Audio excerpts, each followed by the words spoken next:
happened again with the design of the three lineup last night? And what's kind of stood out to you during those minutes with him at the three next to two bigs? I know it's been different with Kelly last night and Matković and a few other games, but what's really stood out to you with those lineups? Well, Zion was at the one with those guys. Trey was at the three, CJ at the two. So it's really putting the ball in his hands.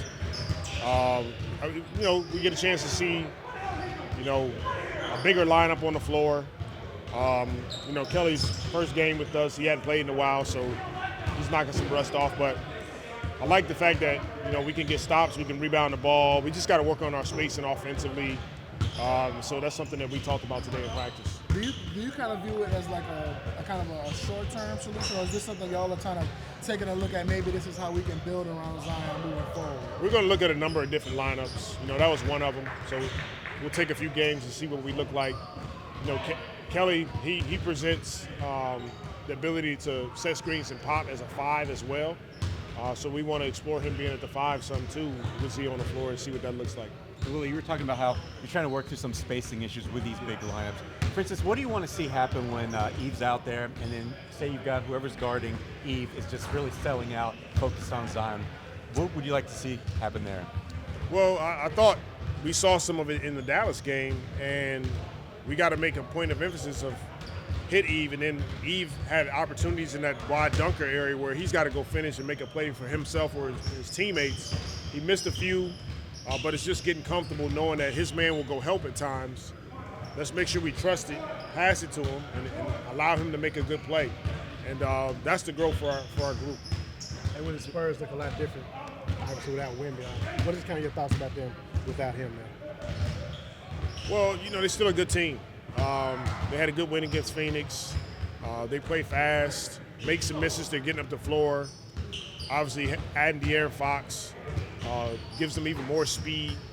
They're getting downhill. Really, they do a really good job of drive and kick, generating threes for themselves. So it's going to be another test, another challenge for us. But definitely a different look without Wembanyama on the floor for those guys.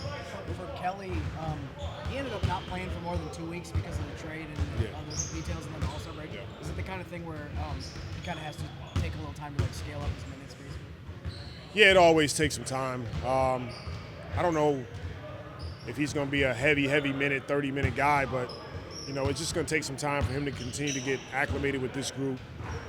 He hadn't played in a while and then hadn't played with these guys, so it'll take a little time. But we like some of the things that he presents that allows us to be effective on both ends of the floor.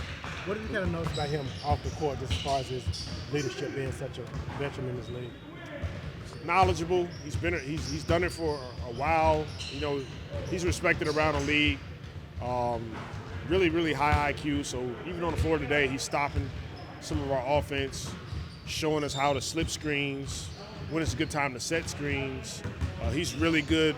He's a really good playmaker with the ball and off-ball movement. So talking through some of that with him has been really good.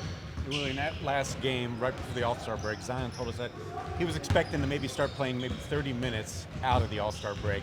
We didn't see that last night. Is that just something that still is going to be, wait and see approach, or is he really close to getting his minutes up?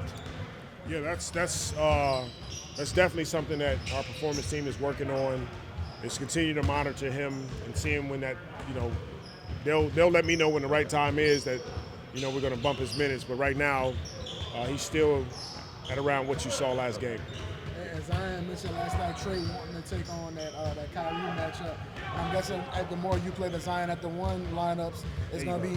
I corrected on the fly. When more y'all do that, it's going to be more of his responsibility, kind of guarding those best perimeter guys. How much are you kind of looking forward to seeing him kind of take on those challenges the rest of the way? The thing that I love about Trey is that he is relishing this opportunity. We can all see his growth, see the steps that he's taken. And now even on the defensive end, he's taking on a challenge of I want to guard some of the best players on the floor. And he's preparing for it. He comes in the gym, he's one of the first guys here. He's back at night working on his game. And we love the fact that his preparation opportunity moment is here and he's taking advantage of it.